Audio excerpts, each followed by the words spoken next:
Trump was anointed to light the signal fire in Iran, to cause Armageddon and mark Jesus' return to earth.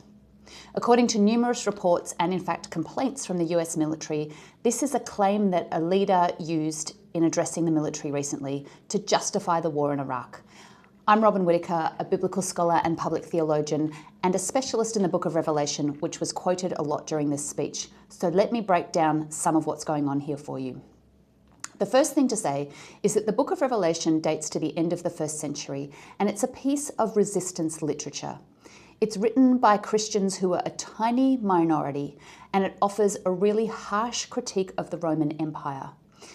One of the points of critique is that Rome uses military power and violence against God's people. Now, it's full of rhetoric and strong symbolism and dualistic imagery, and when Revelation gets used by people with power, it completely subverts the very nature of the text. And this is what's happened in this speech. There are people at the heart of US military and US governmental power claiming the book of Revelation and putting themselves on the side of God and using it to do violence to others. It's a completely upside down reading of this ancient text. The second thing here is the invoking of Armageddon. What's that all about? Well, Armageddon is a word we only find in the Bible in Revelation 16:16. And it's the Greek transliteration of a Hebrew word ha-Megiddo. That means the Mount of Megiddo in Hebrew, except there is no such place.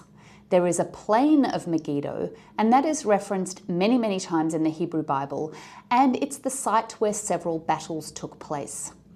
And this is really important.